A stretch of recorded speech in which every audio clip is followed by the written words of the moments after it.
Welcome. You have arrived in the right place for some mental stimulation delivered in a tone and at a pace designed to relax you and help you sleep.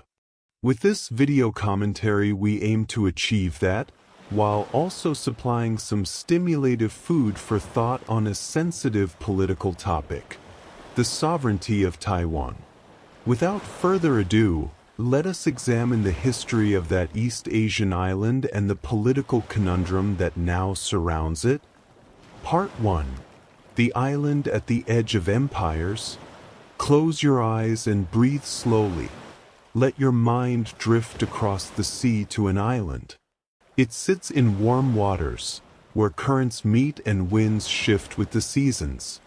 This island has been home to many peoples, and its story begins long before the disputes of our modern world. The island we now call Taiwan is not large, but it has always mattered to those who lived nearby. Indigenous peoples made it their home for thousands of years. They built villages along the coasts and in the valleys. They fished the rich waters. They hunted in the dense forests that covered the mountains.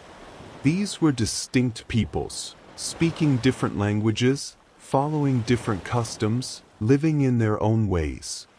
Their ancestors had been there longer than anyone could remember. For centuries, the island remained largely beyond the reach of the great empires across the strait. The Chinese mainland was home to dynasties that rose and fell, each leaving its mark on history. But Taiwan lay at the periphery of their world, a place mentioned in records but not truly governed. Fishermen from the mainland visited the shores. They knew the island was there. Pirates sometimes used the bays as shelter from storms or from pursuit. But no empire planted its flag and stayed. The island was a frontier, a margin, a place apart. In the 1600s, Europeans arrived in Asian waters, seeking wealth and power. The Dutch came first to Taiwan, building a settlement and a fort on the southwestern coast in 1624. They established a colonial presence, claiming the land for trade and profit. The Spanish also arrived, claiming the northern tip of the island for a time. These foreign powers brought new systems of control. They brought new crops, new technologies, new ways of organizing life. They encouraged Chinese laborers from the mainland to come and work the land. The indigenous peoples found themselves pushed aside or drawn into conflicts not of their making. Their world was changing, shaped by forces from across the seas. The Dutch ruled for nearly 4 decades. They built trading posts and collected taxes. They tried to impose order on a place they barely understood. Then came a dramatic change. A man named Zheng Qinggong, known to some as Koxinga, emerged as a key figure. He was loyal to the fallen Ming dynasty, which had been overthrown on the mainland by the Qing. Zheng refused to accept the new rulers. He fought against them, but eventually he needed a base, a place of refuge. In 1662, he led his forces across the strait and drove the Dutch from the island. Zheng and his followers established their own government on Taiwan, a remnant of the Ming world that had vanished on the mainland. They ruled the island as a stronghold, still claiming to represent the true China even as the Qing dynasty consolidated its power across the strait. The Qing dynasty, which had replaced the Ming in Beijing, eventually turned its attention to this island stronghold. In 1683, Qing forces crossed the strait and defeated Zheng's successors. The island was brought under Qing administration for the first time. Taiwan became a formal part of the Chinese Empire. But this was a reluctant inclusion. The Qing court saw the island as a remote and troublesome frontier, a place of limited value. They governed it lightly, often seeing it as a place of exile and hardship. It was difficult terrain, prone to unrest, far from the centers of imperial power. Under Qing rule, more people from the mainland came to the island, seeking land and opportunity. They crossed the strait in junks and small boats. They settled the western plains, clearing forests and building farms and towns. The indigenous peoples retreated into the mountains or adapted to the new order, their lands taken, their ways of life disrupted. The island's population grew, shaped by waves of migration and by the mixture of peoples. Chinese language and customs took root in the lowlands. Temples were built. Markets flourished. But the island remained distinct, a place where the empire's reach was uncertain and incomplete. It was a frontier province, not fully integrated, not fully controlled. For 2 centuries Taiwan existed in this state.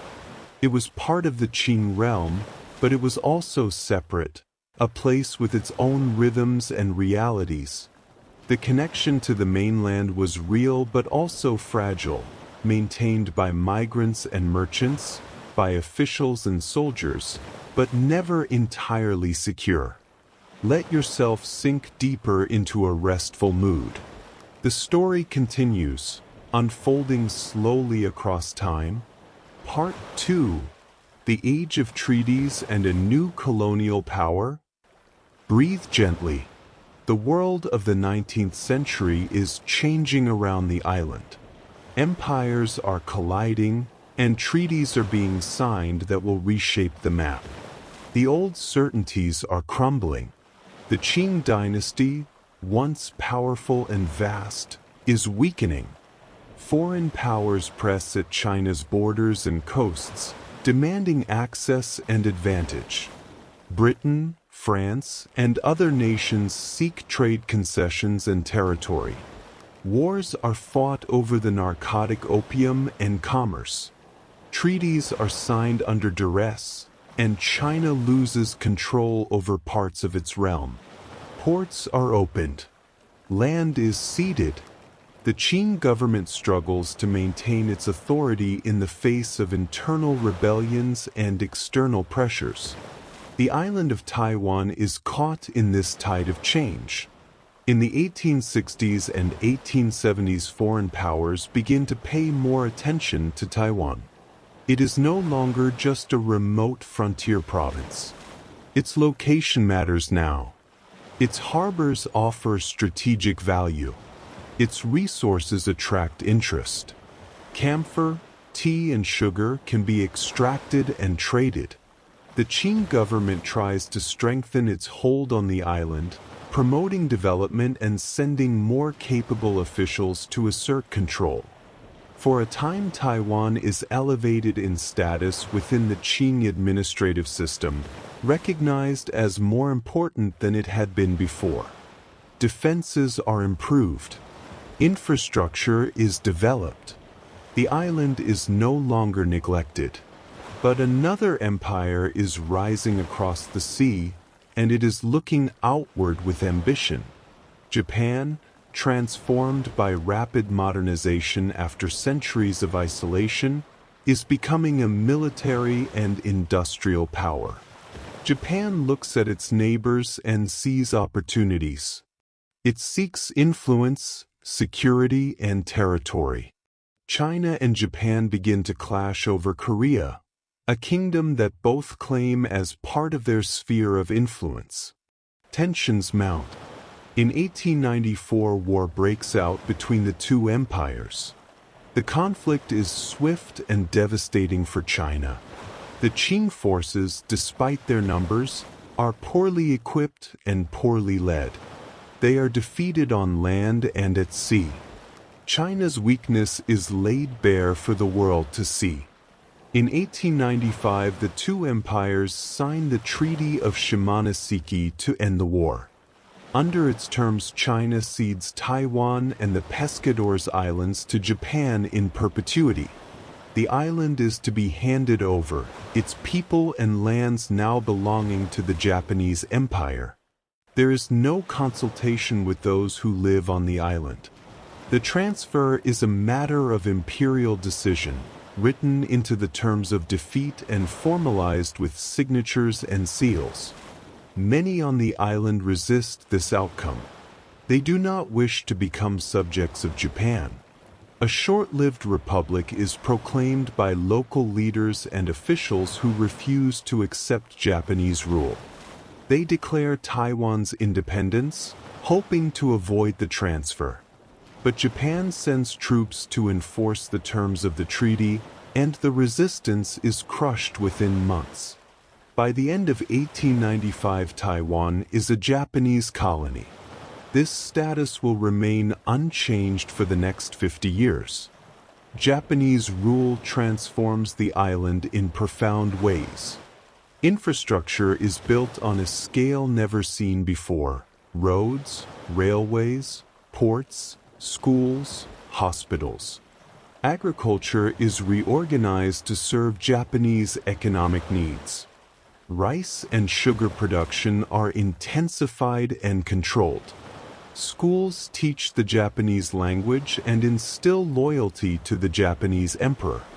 The legal system, the economy, and the administration are all reshaped in Japan's image.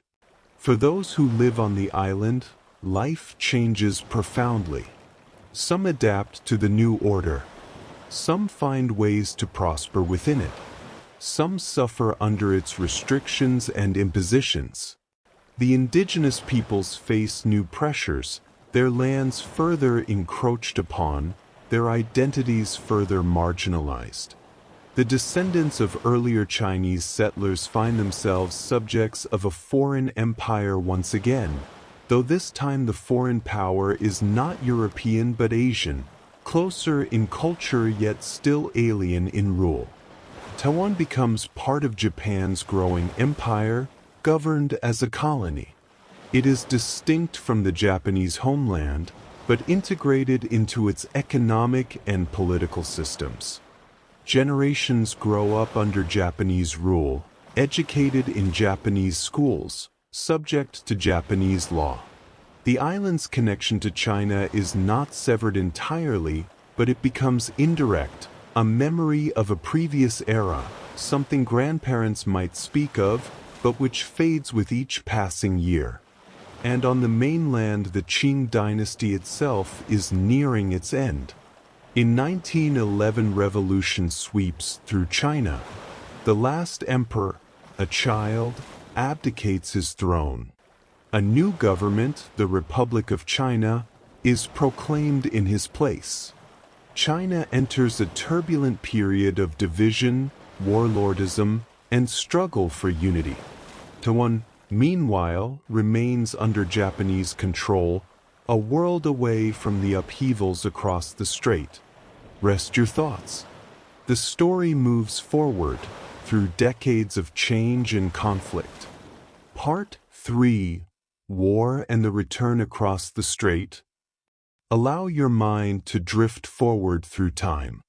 Decades pass under Japanese rule. Then the world is consumed by war. In the 1930s, Japan's ambitions grow.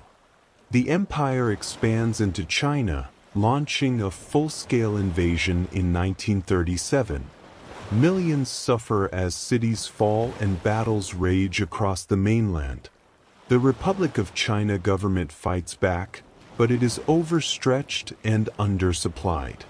Taiwan, as a Japanese colony, is drawn into this conflict. It serves as a base for Japanese military operations. Resources from the island support the war effort. Young men are conscripted to serve the empire. Then, in 1941, the war expands again. Japan attacks the United States' Pearl Harbor Naval Base in Hawaii, drawing the United States into the conflict. The Second World War engulfs the Pacific. Taiwan's strategic location makes it a target. Allied forces bomb the island's ports and military installations. The people of Taiwan endure air raids and shortages. They live through the final years of Japanese rule under the shadow of a war that is not of their choosing. In 1945, Japan is defeated. The empire collapses. Atomic bombs fall on Hiroshima and Nagasaki. The emperor announces surrender. Across Japan's vast colonial holdings arises the question, what happens next? Who will govern these territories now? For Taiwan, the answer comes from wartime agreements and declarations. During the war, the Allied powers had discussed the post-war order. In 1943, at the Cairo Conference, leaders from the United States, Britain, and China met.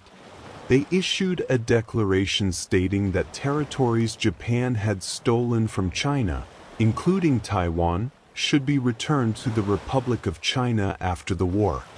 This was a statement of intent, not a binding treaty, but it set the course. When Japan surrendered in August 1945, the Republic of China government was designated to accept the surrender of Japanese forces on Taiwan. Chinese officials and troops arrived on the island in October. They took control of the administration. They raised the flag of the Republic of China. For the first time in 50 years, the island was no longer under Japanese rule. For those who had lived through the colonial period, this was a momentous change. But the transition was not smooth. The arriving officials and soldiers came from a China that had been devastated by years of war. They were often poorly disciplined, sometimes corrupt. The island's residents, after half a century of Japanese rule, spoke Japanese more fluently than the Chinese dialects of the newcomers. They had been shaped by different systems, different educations, different expectations. Misunderstandings and resentments grew. The economy stumbled. Inflation rose. The new administration imposed heavy-handed policies. In 1947, tensions exploded. A minor incident involving the confiscation of contraband cigarettes sparked protests in the island's capital, Taipei. The protests spread, fueled by deeper grievances about corruption, economic hardship, and political repression. The uprising, which came to be known as the February 28th incident, was met with brutal force. Troops from the mainland were sent to suppress the unrest. Thousands were killed. Intellectuals, local leaders, and ordinary citizens were targeted. The island was placed under martial law. The scars of this violence would linger for generations. And on the mainland, an even larger conflict was unfolding. The Chinese Civil War, which had been paused during the fight against Japan, resumed in full force. The Republic of China government, led by the Nationalist Party, faced the Communist Party and its armies. The two sides had fought before, but now the struggle was for control of all China. Battles raged across the country. Cities changed hands. Millions were caught in the fighting. By 1949, the tide had turned. The communist forces, disciplined and popular in many areas, were winning. The nationalist government was losing ground. Its armies were in retreat. Its leaders faced a terrible choice: surrender or flee. They chose to flee. In late 1949, the Republic of China government, its military forces, and hundreds of thousands of civilians evacuated to Taiwan. They crossed the strait, bringing with them the remnants of an entire state apparatus: soldiers, officials, teachers, artists, gold reserves, and treasures from the National Museum. They arrived on an island that was already home to millions. The leader of the nationalist government, Chiang Kai-shek, established his base in Taipei. He declared that this was not a permanent exile, but a temporary retreat. He vowed to retake the mainland.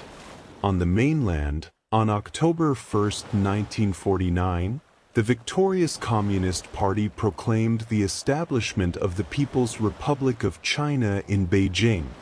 Mao Zedong stood in Tiananmen Square and announced a new era. Two governments now claimed to be the legitimate government of China. One ruled from Beijing. The other ruled from Taipei. Each insisted it was the true China. Each denied the legitimacy of the other. The island of Taiwan, which had been at the margins of so many empires, now found itself at the center of a conflict that would shape the decades to come. Let the weight of history settle gently. The story continues. Part 4, Two Chinas and the Cold War's Long Shadow. Rest your eyes and listen as the story unfolds across the middle of the 20th century. The world is divided now, split into competing camps. The Chinese Civil War had ended on the mainland, but it had not truly ended. The two governments glared at each other across the Taiwan Strait. Each claimed to be the sole legitimate government of all China. Each insisted the other was illegitimate, a rebel regime or a relic. Neither would compromise. Neither would recognize the other's right to exist. The People's Republic of China in Beijing controlled the vast mainland, with its hundreds of millions of people and its ancient heartland. The Republic of China in Taipei controlled Taiwan and a few small offshore islands. The imbalance was stark, yet the government in Taipei held firm. Chiang Kai-shek imposed martial law on the island, ruling with an iron hand. He maintained that his government was the rightful government of all China, temporarily displaced but destined to return. The island became a garrison state, always preparing for war, always looking across the strait. The Cold War shaped everything. The United States, alarmed by the spread of communism in Asia, chose to support the Republic of China in Taiwan.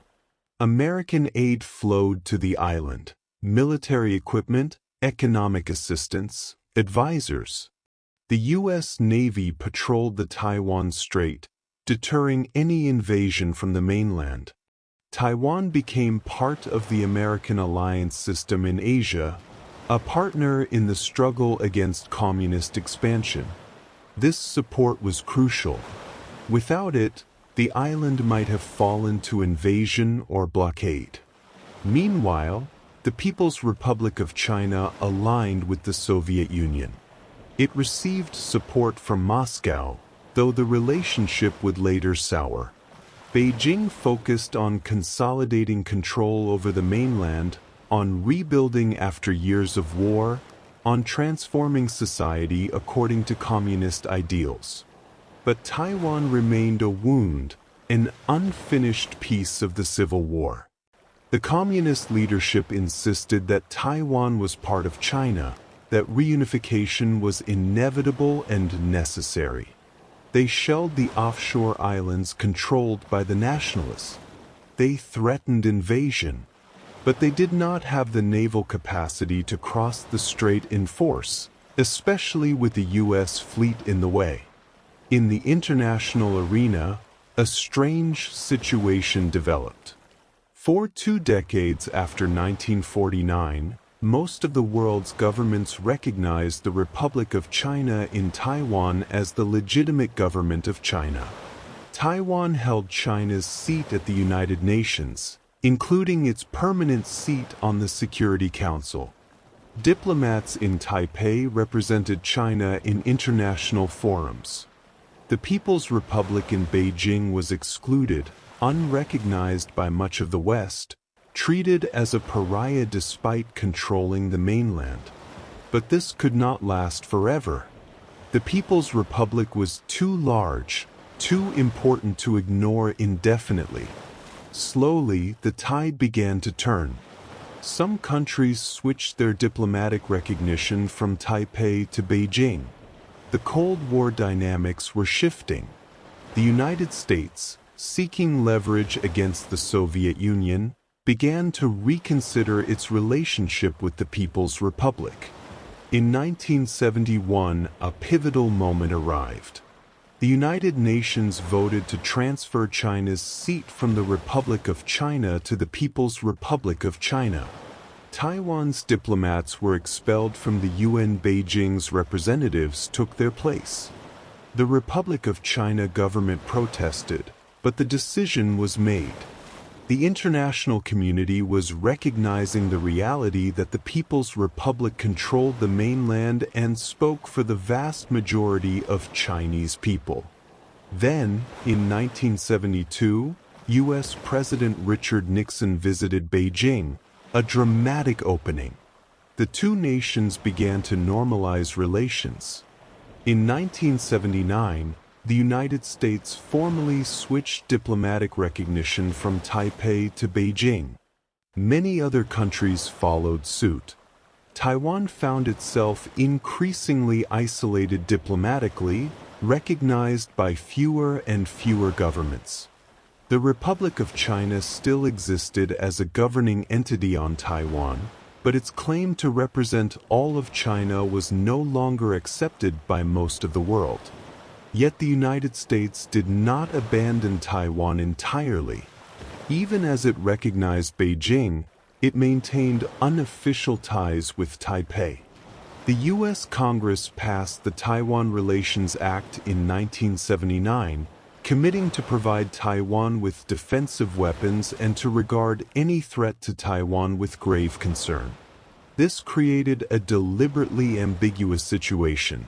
The U.S. recognized Beijing as the government of China, but it also helped Taiwan defend itself. This ambiguity would persist for decades. On Taiwan itself, life was changing. The island's economy began to grow rapidly. Investment in education, infrastructure, and industry paid off. Factories sprouted. Exports surged. Taiwan became one of the Asian tigers, a model of rapid economic development. Living standards rose. A middle class emerged. But politically the island remained under authoritarian rule. Martial law continued. Dissent was suppressed. The nationalist government maintained its claim to be the government of all China, even as that claim became less and less credible. The people of Taiwan lived with this paradox. They built prosperous lives under a government that insisted on a fiction, a government that claimed to represent a mainland it no longer controlled. And across the strait, the People's Republic grew stronger, more confident, and more insistent that Taiwan would eventually return to its control. Let your thoughts drift like clouds. The story moves toward the present, step by step. Part 5. The island transforms itself. The story moves into a new phase, where the people of the island begin to reshape their own future. Through the 1980s, pressure built beneath the surface of Taiwan's authoritarian system. The island had grown wealthy, but its people had little political voice. Martial law, imposed in 1949, still governed daily life. Opposition parties were banned. The press was controlled. Elections were limited and carefully managed. The government in Taipei still officially claimed to represent all of China, though fewer and fewer people believed this was realistic. But change was stirring. A new generation had grown up on the island, educated and prosperous. They had not lived through the Chinese Civil War. They had not fled the mainland. For many of them, Taiwan was not a temporary refuge but their home. The only home they had ever known. They began to question the old order. They wanted democracy. They wanted the freedom to speak and organize. They wanted a government that reflected their reality, not a fading dream of returning to the mainland. In 1986, opposition activists defied the ban on new political parties and formed the Democratic Progressive Party. The government could have crushed this movement, but it hesitated. The aging leadership of the Nationalist Party was divided. Some recognized that change was inevitable. The international climate had shifted too. The Cold War was winding down. Authoritarian regimes around the world were giving way to democracy. In 1987, martial law was finally lifted after nearly 4 decades. The change was profound. Press restrictions eased. People could travel to the mainland to visit relatives they had not seen since 1949. Political activism flourished.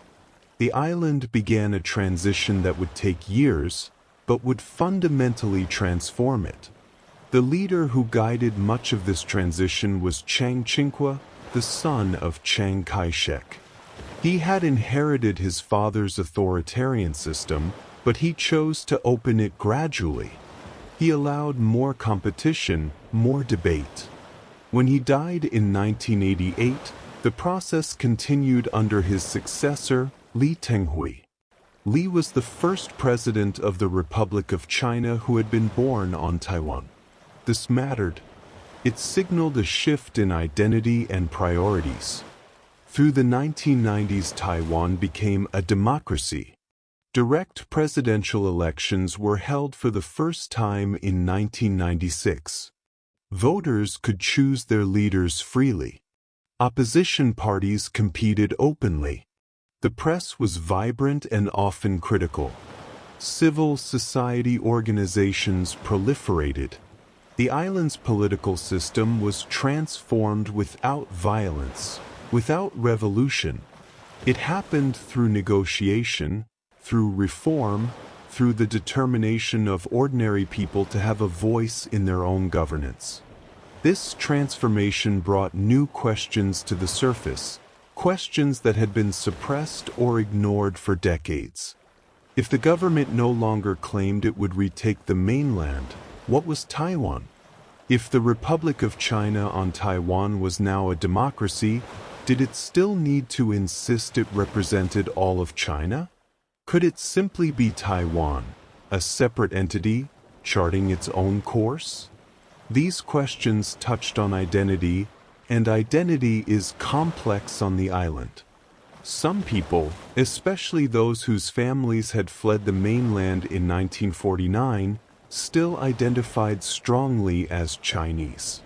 They saw themselves as part of the broader Chinese nation, temporarily separated by politics.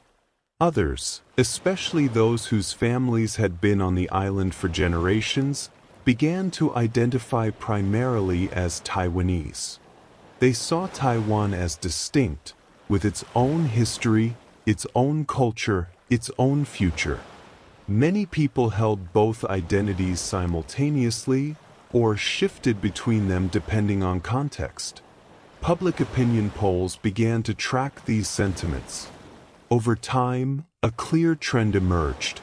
The percentage of people identifying as exclusively or primarily Taiwanese grew. The percentage identifying as exclusively or primarily Chinese declined. The younger generation, born after martial law, after the authoritarian era, tended to see themselves as Taiwanese.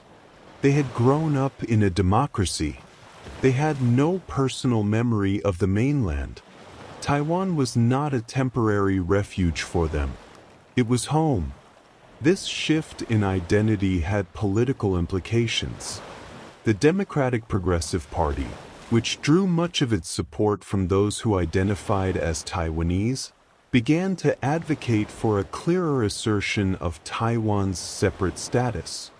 Some within the party spoke of declaring formal independence, of changing the country's name from the Republic of China to the Republic of Taiwan, of writing a new constitution. These ideas alarmed Beijing. They also worried some people on Taiwan who feared such moves would provoke a military response from the mainland. The Nationalist Party, now known as the Kuomintang or KMT, evolved as well. It remained committed to the idea that Taiwan and the mainland were part of one China, but it no longer insisted on immediate reunification under its rule. Instead, it spoke of eventual unification in some undefined future, when conditions were right. It emphasized maintaining stable relations with Beijing, pursuing economic ties, and avoiding confrontation. Taiwan's democracy meant that these different visions competed in elections. Sometimes the KMT won. Sometimes the DPP won. Power changed hands peacefully. Policies shifted, but within bounds that most people on the island could accept. The one constant was that the vast majority of people wanted to preserve the status quo, at least for now. They did not want immediate unification with the mainland, where there was no democracy and no freedom. But they also did not want to provoke a war by declaring formal independence. They wanted to keep living their lives, free and prosperous, while leaving the ultimate question of Taiwan's status for another day. Across the strait, Beijing watched these developments with deep suspicion and growing alarm. Part 6, Beijing's Claim and its Foundations. Turn your attention to the other side of the strait, to the perspective that shapes policy in Beijing. The People's Republic of China has never wavered in its claim that Taiwan is part of China. This claim is not casual or negotiable. It is presented as a core interest, a matter of national sovereignty and territorial integrity, something that cannot be compromised. To understand this claim, we must look at how Beijing justifies it and how that justification has evolved. The historical argument is straightforward in Beijing's telling. Taiwan was part of the Qing dynasty from 1683 until 1895. It was administered as a Chinese province. When Japan took Taiwan after the Treaty of Shimonoseki, this was an act of colonial aggression, a theft of Chinese territory. The Cairo Declaration of 1943 and the post-war arrangements were meant to restore Taiwan to China. When Japan surrendered in 1945, Taiwan was returned to Chinese administration. Therefore, Beijing argues, Taiwan has been Chinese territory for centuries, and the brief period of Japanese rule was an aberration, a wound that was healed in 1945. The People's Republic then adds another layer. It claims to be the successor state to all previous Chinese governments, including the Qing dynasty and the Republic of China. When the Communist Party won the Civil War and established the People's Republic in 1949, it inherited all the territory and sovereignty that belonged to China. This includes Taiwan. The fact that the defeated nationalist government fled to Taiwan does not change Taiwan's status as Chinese territory. It simply means the Civil War has not fully concluded. Beijing has enshrined this position in its constitution and its laws. The People's Republic's constitution states that Taiwan is part of China. In 2005, the National People's Congress passed the Anti-Secession Law, which formalizes Beijing's approach. The law states that China will pursue peaceful reunification, but reserves the right to use non-peaceful means if Taiwan declares independence or if the possibility of peaceful reunification is exhausted. This law is a signal, a warning, and a commitment all at once. The concept that underlies Beijing's policy is called the One China principle. It holds that there is only one China, that Taiwan is part of China and that the government of the People's Republic of China is the sole legitimate government representing all of China. Beijing insists that any country wishing to have diplomatic relations with the People's Republic must accept this principle and sever official ties with Taiwan. Most of the world has accepted this framework, at least formally, though many countries maintain unofficial economic and cultural relations with Taiwan. Beijing's approach has not been static. In the early decades after 1949, the focus was often militant. The People's Republic spoke of liberating Taiwan by force. It shelled islands controlled by the nationalists. It sought to intimidate and isolate Taiwan internationally. But as time passed, the approach became more nuanced. In the 1980s, as the mainland began economic reforms under Deng Xiaoping, Beijing began to speak of peaceful reunification. Deng proposed the formula of one country, two systems. Under this model, Taiwan could reunify with the mainland but retain its own economic and political system. It would have a high degree of autonomy, similar to what was later promised to Hong Kong. Beijing presented this as a generous offer, a way to reunify without imposing the mainland's political system on Taiwan. But people on Taiwan were skeptical. They saw no reason to give up their de facto independence and their democracy to become part of an authoritarian state, even with promises of autonomy. The example of Hong Kong, which returned to Chinese sovereignty in 1997, did not reassure them. Many on Taiwan watched as Beijing gradually tightened control over Hong Kong, especially after protests there in recent years, and concluded that promises of autonomy might not be reliable. Beijing has also used economic incentives and pressure. The mainland and Taiwan developed extensive trade and investment ties, especially after the 1990s. Taiwanese businesses invested heavily in mainland factories. People traveled across the strait for work and family visits. This economic integration was encouraged by Beijing, which hoped it would make Taiwan more dependent on the mainland and more willing to accept reunification. At times, Beijing has restricted or punished this economic interaction to signal displeasure with Taiwan's government. Alongside economic tools, Beijing has maintained military pressure. The People's Liberation Army has modernized and expanded dramatically. It has built up forces specifically designed to intimidate or invade Taiwan: ballistic missiles, amphibious assault ships, Air Force capabilities, and cyber warfare tools. Military exercises are held regularly near the strait. Fighter jets and bombers fly close to Taiwan's airspace. Naval vessels patrol the waters. These actions serve as reminders of Beijing's power and its willingness to use force if necessary. Beijing frames all of this as defensive and justified.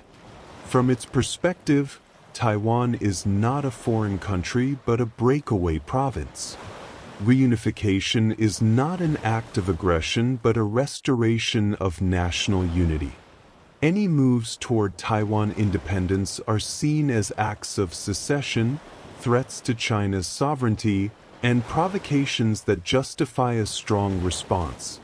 Beijing presents itself as patient, offering peaceful reunification, but also firm, unwilling to allow Taiwan to slip away permanently.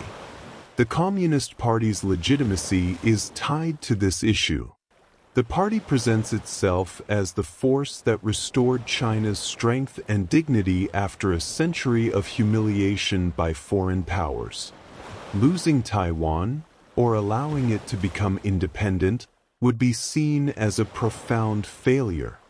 It would undermine the party's narrative and its authority. For this reason, no Chinese leader can afford to appear weak on Taiwan. The issue is politically sensitive within China itself, where nationalism runs strong and where public opinion might swing negatively against a perceived surrender. Beijing's claim is presented as non-negotiable, rooted in history, law, and national identity. It is a claim backed by growing military and economic power. But it is also a claim that millions of people on Taiwan reject. The story is not one-sided. We will hear the other voice now. Part 7: Voices of Disagreement and Self-Determination. Let us listen to the other side of this story, the voices that question and reject Beijing's claim. Many people on Taiwan, and many observers around the world, do not accept the People's Republic of China's assertion that it owns Taiwan.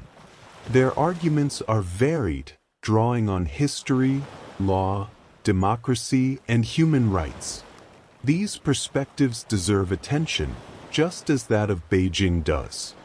The historical counterargument begins with a simple observation.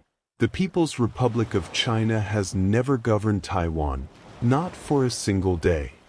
When the People's Republic was established in 1949, Taiwan was already under the control of a different government, the Republic of China.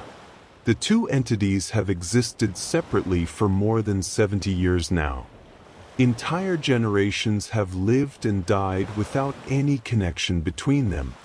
How can Beijing claim sovereignty over territory it has never administered?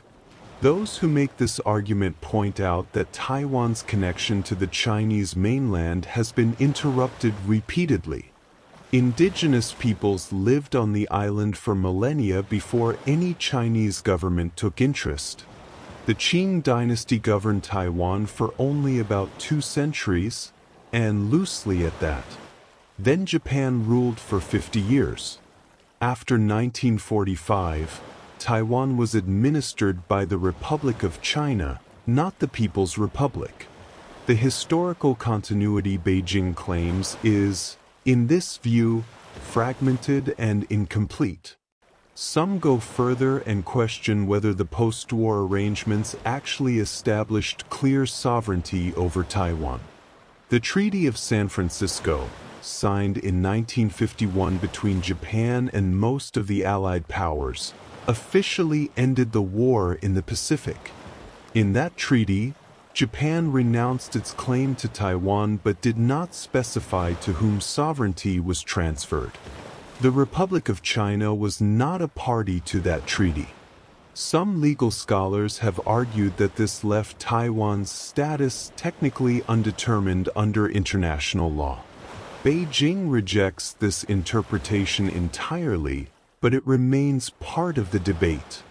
The democratic argument is perhaps the most powerful from the perspective of those who live on Taiwan. The island is a vibrant democracy. Its people elect their leaders freely. They have freedom of speech, freedom of assembly, freedom of the press. They have built a society based on democratic values and human rights. The People's Republic of China is an authoritarian state, ruled by a single party that does not tolerate political opposition. It does not hold free elections. It restricts speech and dissent. Its human rights record has been widely criticized. Why, the argument goes, should the people of Taiwan be forced to live under a system they have explicitly rejected? Opinion polls consistently show that the vast majority of people on Taiwan do not want unification with the mainland under current conditions. They want to preserve their democracy and their way of life. In a democratic age, should the wishes of the people not matter? Should they not have the right to determine their own future? This brings in the principle of self-determination, a concept enshrined in international law and the United Nations Charter. The principle holds that peoples have the right to freely determine their political status. Those who advocate for Taiwan's right to self-determination argue that the people of Taiwan constitute a distinct political community, and that they should have the right to choose whether to remain separate, seek formal independence, or pursue some other arrangement. Beijing's insistence that Taiwan must reunify with the mainland, regardless of what people on Taiwan want, is seen as a denial of this fundamental right. Critics of Beijing's position also point to the threat of force. The anti-secession law explicitly authorizes the use of military means to prevent Taiwan's independence. The military buildup across the strait, the missiles aimed at Taiwan, the threatening exercises and rhetoric, all of this is seen as coercion. An attempt to intimidate people into accepting an outcome they do not want. The use of force or the threat of force to compel political unity is, in this view, illegitimate and contrary to international norms. The Taiwan identity issue also plays a role. Many people on Taiwan no longer identify as Chinese in a political sense. They see themselves as Taiwanese, with their own distinct identity shaped by their unique history. This identity has been reinforced by Taiwan's democratic transformation, by its separate development over decades, by the generational change as older mainlanders have passed away and younger people have grown up knowing only Taiwan. If identity is a component of nationhood, then Taiwan has developed its own national identity, separate from that of the mainland. There is also the practical argument. Taiwan functions as a sovereign state in nearly every respect. It has its own government, its own military, its own currency, its own passport. It controls its own borders. It makes its own laws. It conducts its own foreign policy, even if most countries do not formally recognize it. This functional sovereignty has existed for more than 7 decades. At what point does de facto separation become legitimate? How long must people live under their own government before the world acknowledges their right to do so? Those who question Beijing's claim also raise concerns about what reunification would mean in practice. The one country, two systems model that Beijing offers has been tested in Hong Kong, and many on Taiwan see that test as a failure. After Hong Kong's return to Chinese sovereignty in 1997, Beijing promised it would retain its freedoms and autonomy for 50 years. But in recent years, especially after large-scale protests in 2019, Beijing imposed a national security law that has been used to arrest pro-democracy activists, shut down independent media, and curtail freedoms. Elections have been restructured to ensure only Beijing-approved candidates can win. Many on Taiwan look at Hong Kong and conclude that Beijing's promises of autonomy cannot be trusted. There is also fear. Fear of what might happen if the People's Republic took control. Fear of repression against those who have advocated for Taiwan's separate identity. Fear of the loss of freedoms that people have come to take for granted.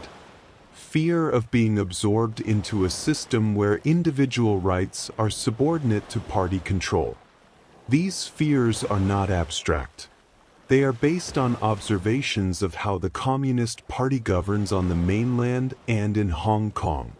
Some voices on Taiwan go further and advocate for formal independence, for Taiwan to declare itself a new nation, separate from any concept of China. They argue that Taiwan should stop using the name Republic of China, which perpetuates the fiction of a connection to the mainland. They want a new constitution, international recognition, and full sovereignty. But this position is not held by a majority. Most people on Taiwan prefer the ambiguous status quo, which allows them to live freely without provoking a military confrontation. The arguments against Beijing's claim are rooted in democracy, human rights, self-determination, and practical reality. They reflect the desires of millions of people who simply want to live in freedom and peace, to govern themselves as they see fit, without coercion or threat. These are the voices Beijing dismisses as separatist or misguided, but they are voices that cannot be ignored, for they represent the will of the people who actually live on the island. The tension remains unresolved. Part 8. The straits between daily life and distant thunder.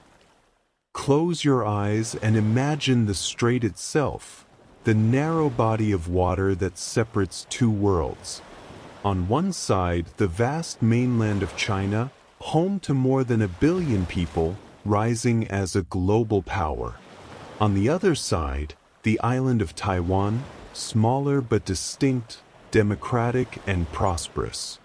Between them, the waters are only about 100 miles wide at the narrowest point. You could see across on a clear day, if you stood in the right place. Yet the distance is far greater than geography suggests. People live on both sides of this strait. They go to work, raise children, eat meals with family, worry about everyday things. Most of them do not spend their days thinking about sovereignty or territorial claims. They are busy with life. But the political tension is always there in the background, shaping possibilities and constraining choices.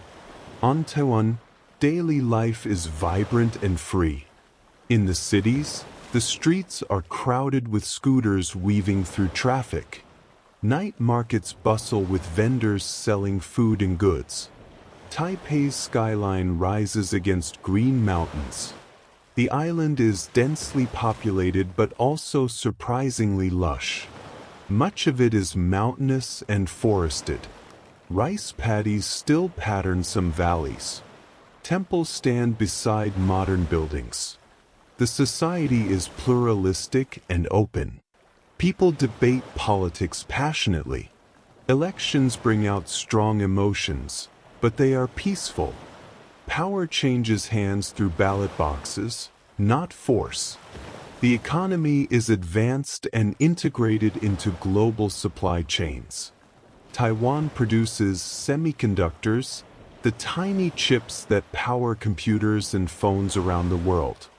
Its companies are leaders in technology and manufacturing. This economic success gives the island leverage and importance beyond its size. The world needs what Taiwan produces.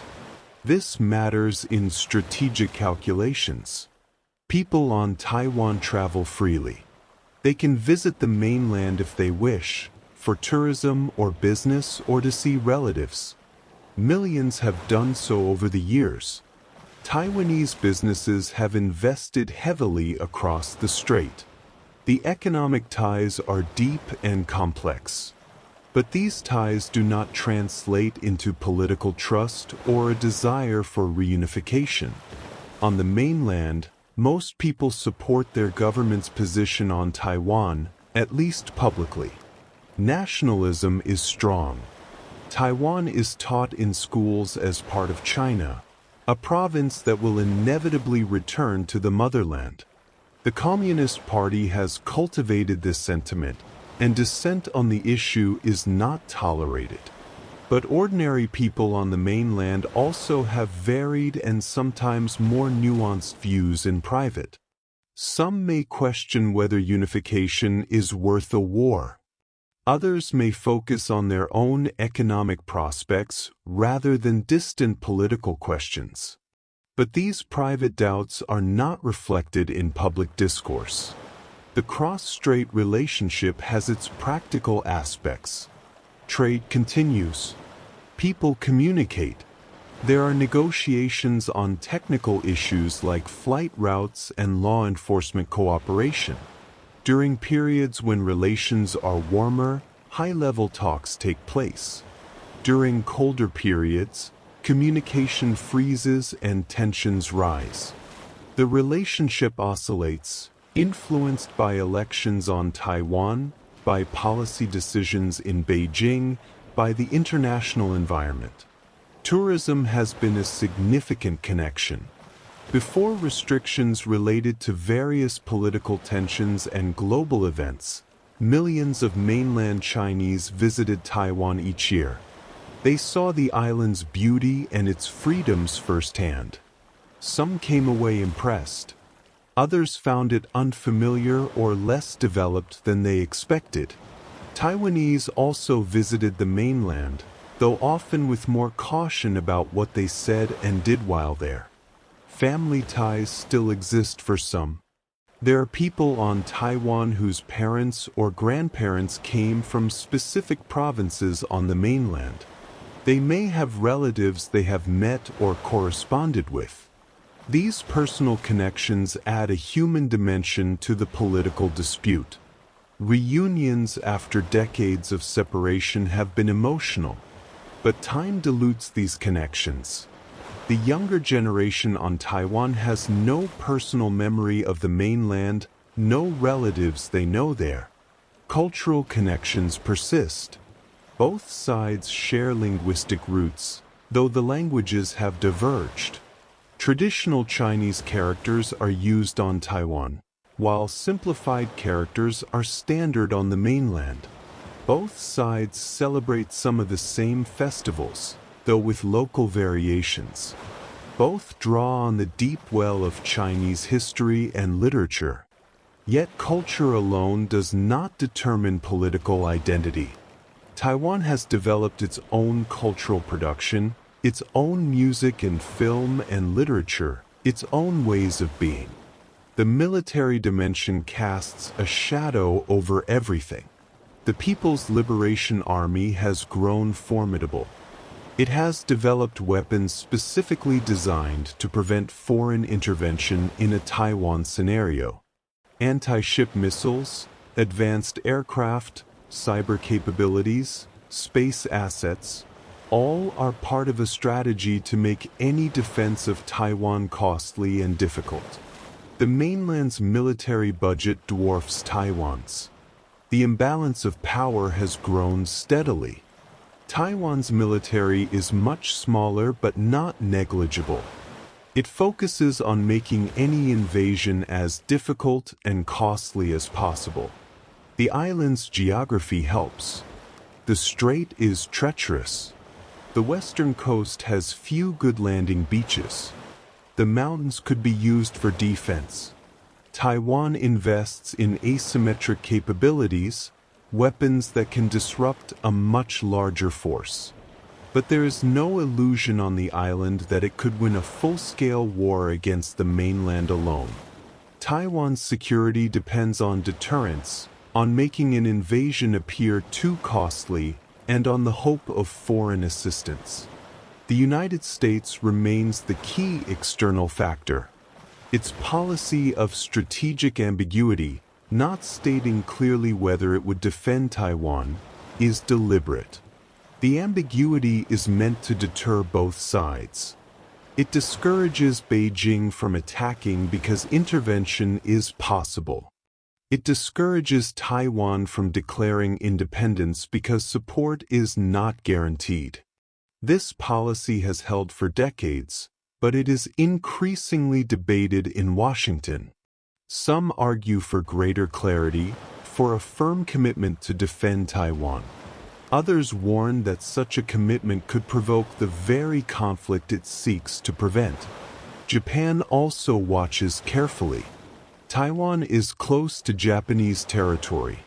A conflict in the strait would directly affect Japan's security. Japanese leaders have traditionally spoken cautiously but clearly about their interest in peace and stability in the region. Other countries have their own interests. Many want to maintain economic ties with both the mainland and Taiwan. They do not want to choose sides. They hope the status quo can continue indefinitely, but they also worry about what war would mean for the region and for the global economy. In the waters of the strait, Military vessels sometimes come close. Aircraft approach and are tracked. Incidents could escalate. Miscalculations could lead to confrontations. But so far, both sides have avoided open conflict. The costs would be too high, the risks too great. So the tension persists, managed but not resolved. Let your mind float above the strait, seeing both shores, feeling the weight of what hangs in the balance. Part 9. Shifting Tides in the 21st Century? Drift forward through time, into the opening decades of this new century. The world after the Cold War is different from the world that shaped the Straits division. Old certainties have faded. New powers have risen. The relationship between Taiwan and the mainland has evolved in ways that reflect these larger changes. In the early years of the 2000s, there was a period of particular tension. In 2000, Taiwan elected a president from the Democratic Progressive Party for the first time. Chen Shui-bian's victory ended more than 50 years of rule by the Nationalist Party. Chen was associated with the pro-independence camp. Beijing watched with alarm. During his presidency, Chen made statements and took symbolic actions that Beijing interpreted as moves toward independence. He spoke of Taiwan as a sovereign state. He held referendums on sovereignty-related questions. He suggested changing the constitution. Beijing responded with anger. It passed the anti-secession law in 2005, formalizing its threat to use force. Military exercises intensified. Diplomatic pressure increased. The United States urged restraint on both sides, worried that the situation could spiral into conflict. The 8 years of Chen's presidency were marked by heightened cross-strait tensions and a sense that the status quo was fragile. Then, in 2008, power changed hands again. The Nationalist Party returned to the presidency with Ma Ying-jeou. Ma favored closer engagement with the mainland. He accepted the concept that both sides belonged to one China, though they defined it differently. This pragmatic ambiguity allowed dialogue to resume. Economic ties deepened. Direct flights across the strait began, ending a decades-long ban. Tourism expanded. Trade agreements were signed. Meetings were held between officials from both sides, though carefully structured to avoid recognizing each other formally. For a time, this détente held. The mainland welcomed the warmer relations. Beijing offered economic incentives and reduced military rhetoric. But on Taiwan, public opinion was mixed. Many people appreciated the economic benefits of engagement. Others worried that Taiwan was becoming too dependent on the mainland, that its room to maneuver was shrinking, that its identity was being diluted. In 2014, these concerns erupted. Taiwan's legislature was considering a trade agreement with the mainland.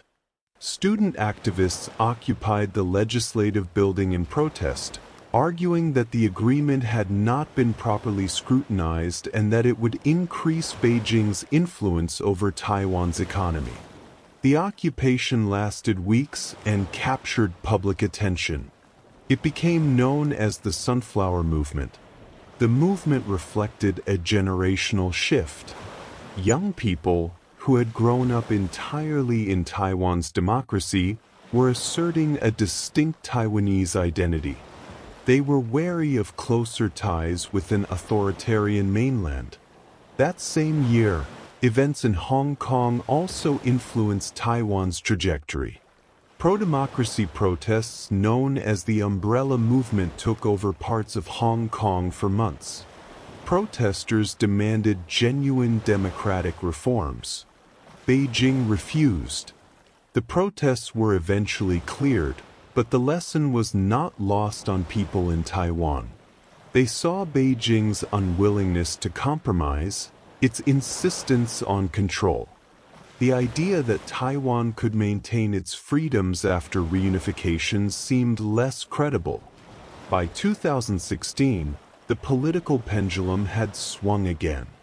Taiwan elected Tsai Ing-wen as president, returning the Democratic Progressive Party to power. Tsai was careful in her rhetoric.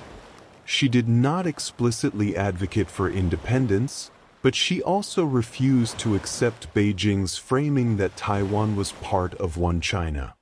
She emphasized Taiwan's de facto sovereignty and the need to preserve its democratic way of life. Beijing cut off official communication with her government. The détente of the Ma years ended abruptly. Under Tsai's leadership, Taiwan sought to strengthen its international presence and its ties with democracies, especially the United States. American support for Taiwan increased, with arms sales and higher-level visits.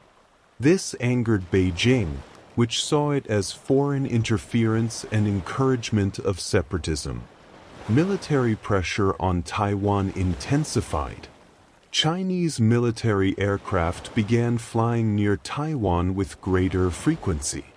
Naval exercises became more aggressive. The rhetoric from Beijing grew sharper. In 2019, Hong Kong experienced its largest protests yet. Millions took to the streets to oppose a proposed law that would have allowed extraditions to the mainland. The protests lasted months and were met with increasing force. In 2020, Beijing imposed a sweeping national security law on Hong Kong, bypassing the local legislature. The law criminalized secession, subversion, terrorism, and collusion with foreign forces, terms defined broadly and vaguely. Pro-democracy activists were arrested. Independent media outlets were shut down. The political space in Hong Kong collapsed. People in Taiwan watched with a mixture of horror and vindication. Many had been skeptical of Beijing's promises, and now Hong Kong seemed to confirm their fears. If Beijing could not tolerate even limited democracy and dissent in Hong Kong, what hope was there for Taiwan under one country, two systems? The Hong Kong example became a powerful argument against any move toward reunification. In Taiwan's 2020 presidential election, Tsai won re-election decisively, in part because voters wanted a leader who would stand firm against Beijing's pressure. The global context was changing too. The United States and China, once partners in managing the post-Cold War order, were now rivals.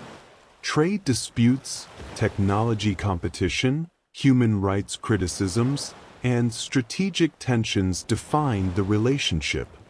Taiwan became more central to this rivalry. For Washington, Taiwan was a partner, a fellow democracy, and a strategic asset. For Beijing, American support for Taiwan was proof of a broader strategy to contain China's rise. Other countries began to take more notice. Democratic nations expressed concern about the threat to Taiwan. Japan spoke more openly about the importance of peace in the Strait. European countries, traditionally cautious, began to engage with Taiwan more actively. But most still maintained formal diplomatic relations only with Beijing, navigating the complex politics carefully. Beijing's approach became more assertive. China's leader, Xi Jinping, consolidated power and spoke repeatedly of achieving national rejuvenation, which explicitly included reunification with Taiwan. He set no fixed timeline but made clear it could not be postponed indefinitely. He spoke of peaceful reunification as the goal but emphasized that force remained an option. The Communist Party celebrated its centenary in 2021 with calls to complete the reunification of the motherland. Taiwan's position grew more precarious but also more defiant. The island invested in its defenses and sought to strengthen ties with countries that shared its values. It framed itself as a frontline democracy facing authoritarian pressure. This narrative resonated in many capitals, but it also made Taiwan a focal point of great power competition, which carried its own risks. The global pandemic of 2020 and beyond added another layer. Taiwan handled the initial outbreak effectively, drawing international praise. But it was excluded from the World Health Organization because of Beijing's objections. This became a symbol of Taiwan's isolation and of the ways Beijing could use its power to marginalize the island. Through all of this, the fundamental question remained unresolved. Taiwan continued to exist as a separate entity, democratic and self-governing. Beijing continued to insist it would eventually be unified with the mainland. The two sides remained locked in a stalemate, each hoping time was on its side, each wary of the other's next move. Part 10. Recent developments and the path to now? There's nothing like the present. The period from 2022 onward has been marked by increasing tension and a sense that the long-stable status quo may be shifting. Events have unfolded that shape the current moment, and they are worth tracing carefully and calmly. In early 2022, Russia's invasion of Ukraine sent shockwaves through the international system. A large authoritarian power had launched a full-scale military attack on a smaller neighbor, seeking to seize territory and overthrow a government it did not accept. The parallels to Taiwan were immediately drawn, though the situations differed in important ways. Taiwan is an island, not a land border. It has implicit security ties with the United States. China is far more integrated into the global economy than Russia. But the principle was similar, a powerful state using force to change borders and impose its will.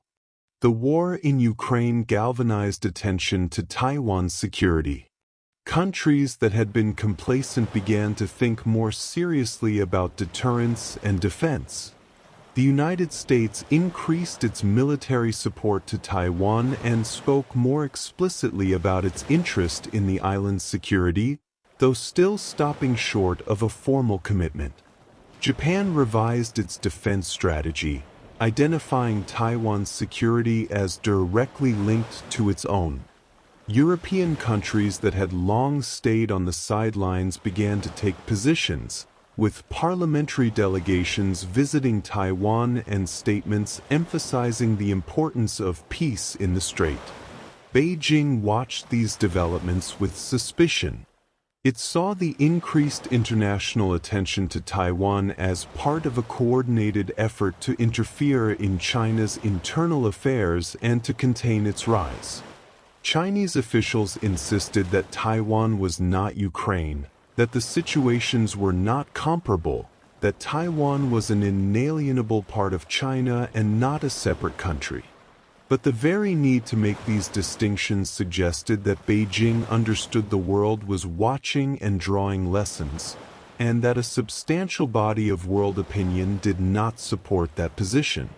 In August 2022, a significant provocation occurred from Beijing's perspective. Nancy Pelosi, then Speaker of the U.S. House of Representatives, visited Taiwan. She was the highest-ranking American official to visit in decades. Beijing had warned against the visit, calling it a violation of U.S. commitments and a serious provocation. When Pelosi went ahead, China responded with large-scale military exercises around Taiwan. Missiles were fired over the island. Naval vessels and aircraft conducted what amounted to a simulated blockade. The exercises were unprecedented in scale and lasted for days. They were a demonstration of capability and a warning of what could come. Taiwan's government remained calm publicly, but the message was clear. Beijing was willing to escalate. The military pressure was not just theoretical. It was real and immediate. In the months that followed, Chinese military activity near Taiwan became routine. Aircraft crossed the median line of the strait regularly. Drones flew near Taiwan's offshore islands. The psychological pressure was constant. In Taiwan's January 2024 presidential election, voters once again chose a candidate from the Democratic Progressive Party. Lai Ching-te, also known as William Lai, won the presidency. Lai had a reputation as more outspoken on Taiwan's sovereignty than his predecessor Tsai, though in the campaign he moderated his rhetoric. Beijing had warned against his election, calling him a dangerous separatist. His victory meant that the DPP would hold the presidency for a third consecutive term, but the party lost its majority in the legislature, creating a divided government. This reflected Taiwan's complicated politics. Voters wanted leaders who would defend Taiwan's autonomy, but they also wanted checks and balances and caution. Beijing responded to Lai's election with familiar patterns of disapproval and military exercises. But it did not take dramatic new action immediately. The calculation in Beijing appeared to be that pressure should be sustained and gradually increased, rather than risked in a sudden escalation that might backfire or provoke international intervention. Through 2024 and into 2025, the cross-strait situation remained tense but managed. There were incidents, Chinese vessels and aircraft testing boundaries, cyber attacks attributed to mainland sources, diplomatic pressure on countries that engaged with Taiwan, economic measures to punish Taiwanese businesses seen as supporting independence. But there was no major crisis, no outbreak of fighting. Both sides, and the United States, seemed determined to avoid a conflict even as they postured and prepared. In late 2024, the United States held its own presidential election. The outcome and the policies of the new administration would matter significantly for Taiwan. During the campaign, candidates spoke about Taiwan and China, but specifics varied. Once in office, the new administration would have to navigate the same difficult balance, supporting Taiwan without provoking a war, engaging China on areas of mutual interest while competing in others. Taiwan's leaders and its people watched these developments closely, knowing that their fate was not entirely in their own hands. In recent months, as this year of 2026 has begun, the situation has remained characterized by tension and uncertainty. Military activity continues at a high level. Diplomatic maneuvering persists. Economic pressures are applied and countered. There have been no dramatic breakthroughs and no catastrophic breakdowns. The status quo endures, but it feels more fragile than it once did. Beijing continues to signal that its patience is not infinite. Xi Jinping has spoken of the need to resolve the Taiwan question as part of China's rejuvenation. Military analysts assess that China's capabilities to conduct an invasion or a blockade of Taiwan have grown substantially. The window during which the United States could easily intervene is narrowing as China's military modernizes. Some observers worry this could create a use-it-or-lose-it mentality in Beijing, a sense that if reunification is to be achieved, it must be pursued sooner rather than later. On Taiwan, public opinion has hardened in favor of maintaining separation. Surveys show overwhelming majorities reject immediate unification. Support for the status quo remains strong, but increasingly that status quo is defined as Taiwan's de facto independence.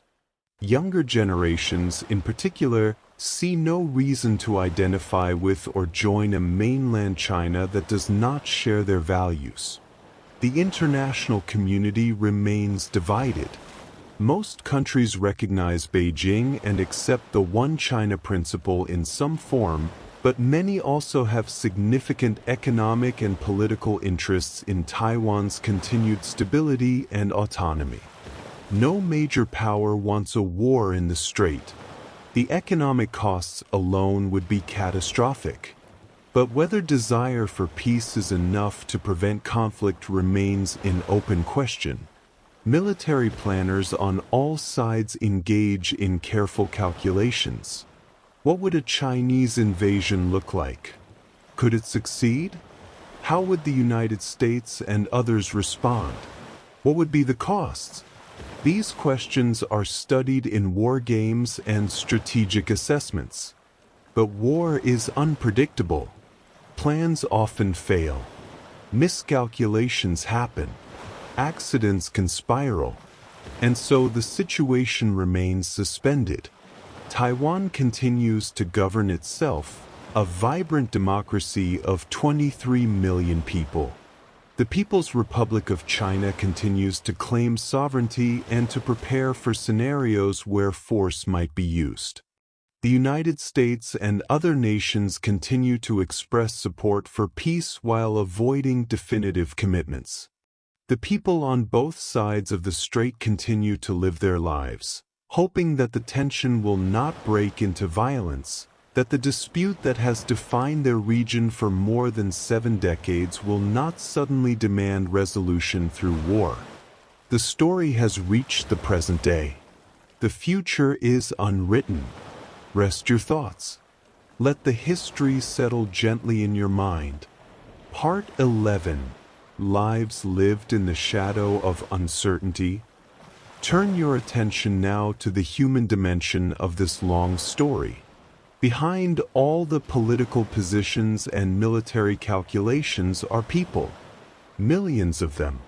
Each with their own hopes and fears, their own daily concerns, their own understanding of who they are and where they belong. Anton, there are families who have been on the island for generations, whose ancestors arrived centuries ago from the mainland, who think of themselves simply as Taiwanese. They speak Mandarin, Hokkien, or Hakka. They worship at temples dedicated to Mazu, the goddess of the sea, or to other deities brought from the mainland long ago. They celebrate the Lunar New Year and the Mid-Autumn Festival. They eat foods that have roots in Chinese cuisine but have evolved into something distinctly local. Their culture is shaped by Chinese traditions, by Japanese colonial influence, by indigenous heritage, and by their own innovations. There are also families whose grandparents fled the mainland in 1949, carrying what they could, hoping to return within months or years. Those months became decades. Those grandparents aged and died on Taiwan, never returning.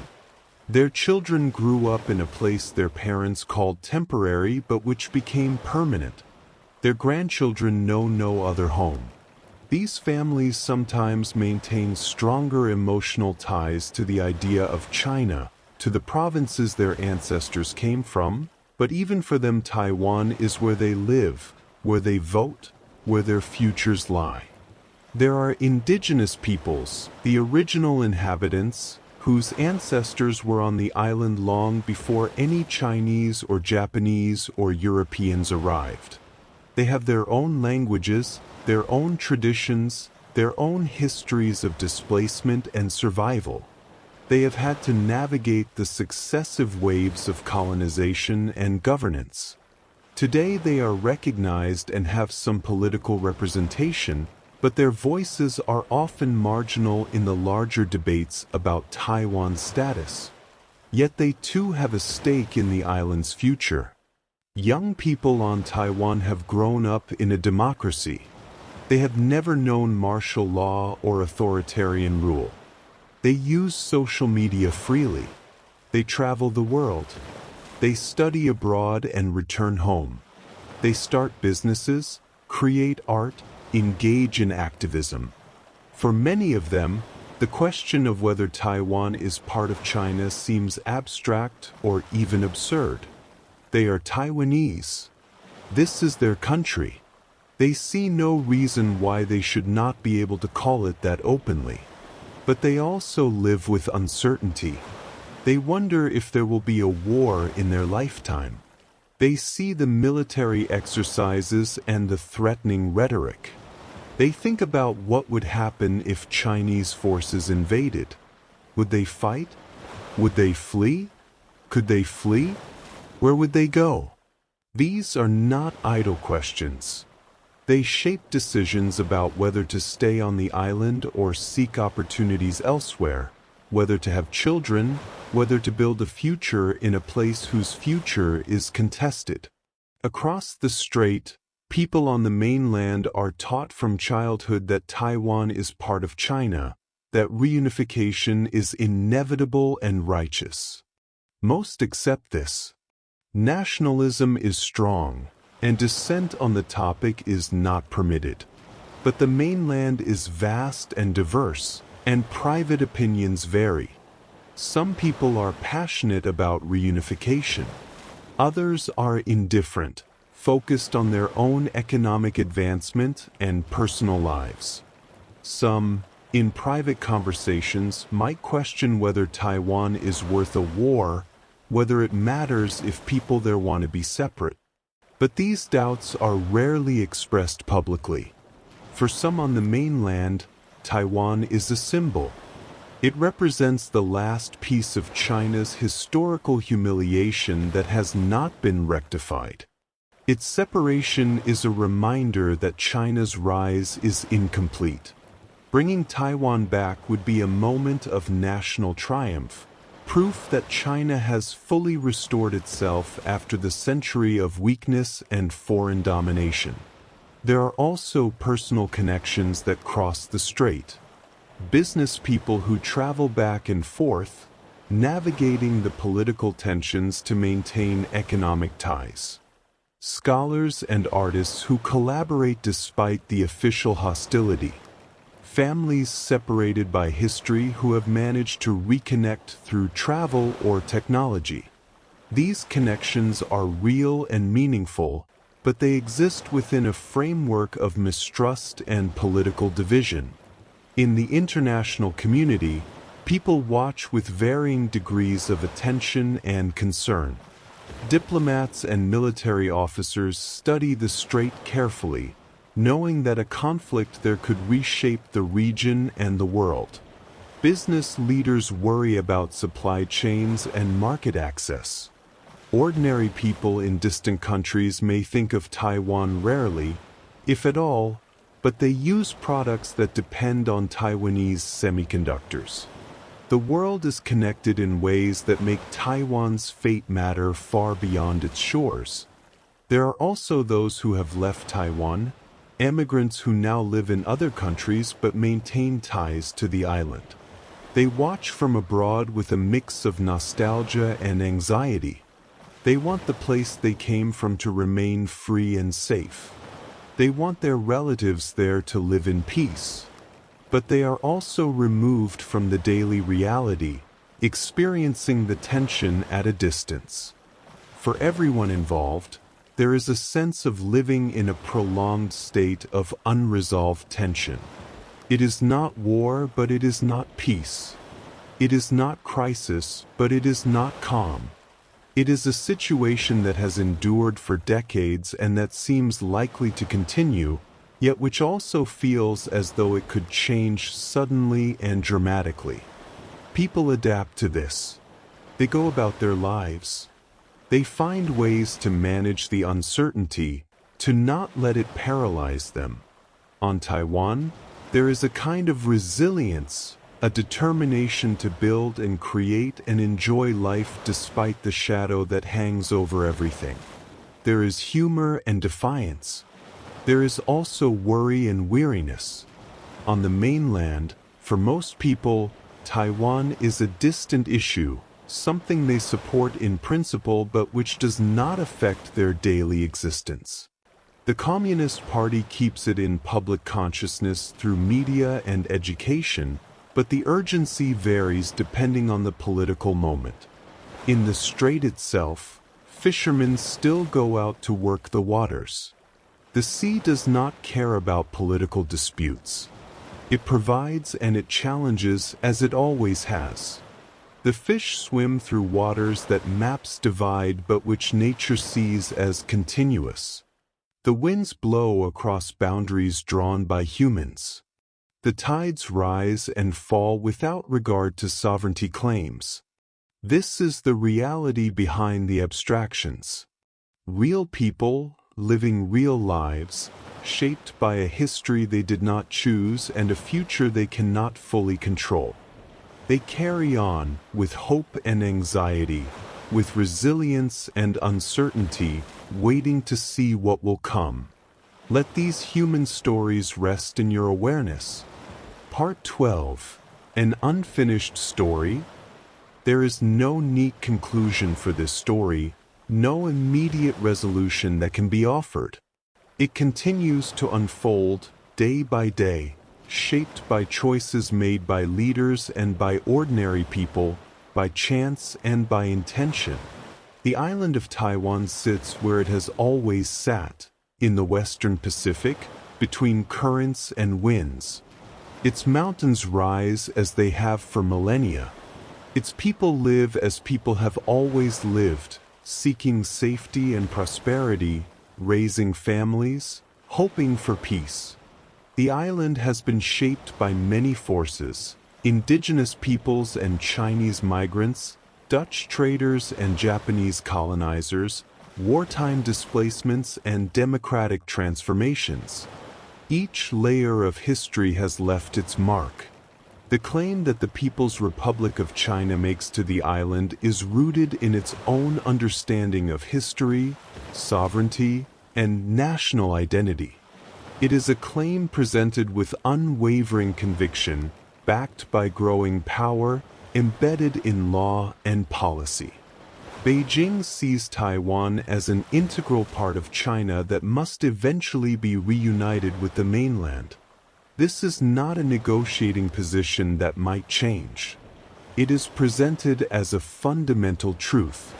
Yet millions of people on Taiwan reject this claim, not out of hostility but out of a desire to determine their own path. They have built a democratic society. They have developed their own sense of identity. They do not wish to be governed by an authoritarian system. They see themselves as separate, as having earned the right through time and democratic practice to be recognized as such. Their perspective is grounded in lived experience, in the reality of more than 7 decades of separate existence, in the values they hold dear. Both perspectives have their logic. Both are deeply felt. Both are incompatible with the other. This is the nature of the dispute.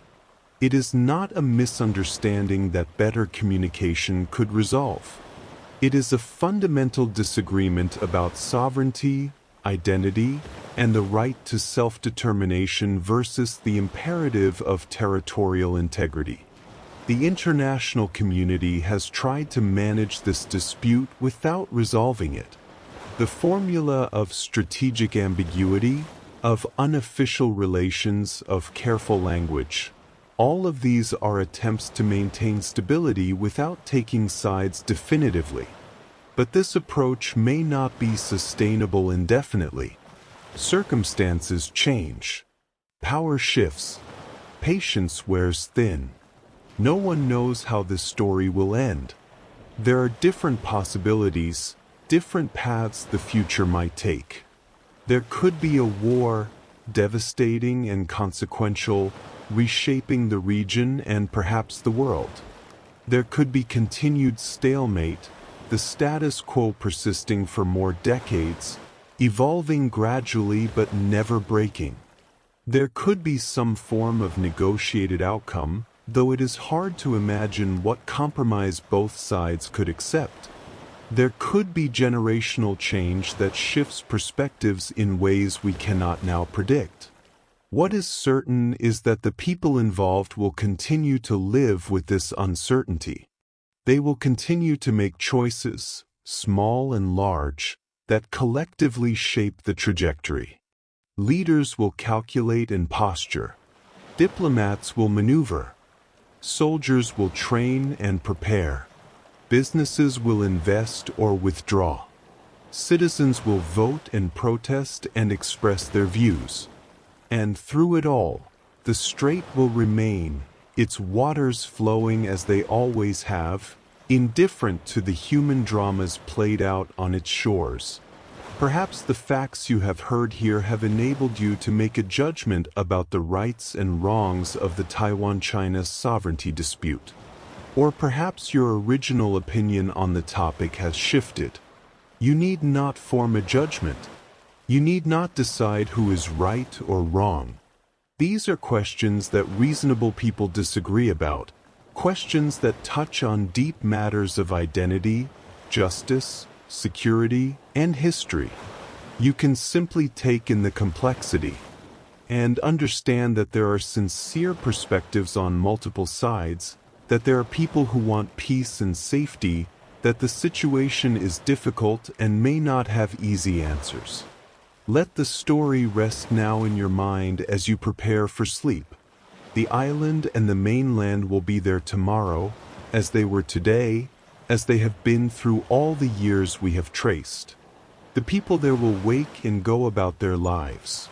The dispute will continue, managed or mismanaged, moving toward some resolution or remaining suspended. You have listened patiently to a long and complex tale. You have followed it from centuries past to the present moment. You have heard the claims and counterclaims, the hopes and fears, the histories and identities. You have been invited to think, to understand, to see the human beings at the center of political abstractions. Now let it all go gently. Release the weight of these questions. They are not yours to solve now. They belong to those whose lives are directly shaped by them, and to the future, which remains unwritten. Close your eyes if they are not already closed. Feel the softness of where you lie. Be aware of your breathing, slow and steady. Let your mind drift away from Taiwan and the strait, from politics and history, into the quiet space of rest. The story has been told. The night surrounds you. Sleep comes as it always does, bringing with it release from the day's concerns, from the world's troubles, from all the unresolved questions that wait for morning. Rest now. Let sleep take you gently into its depths.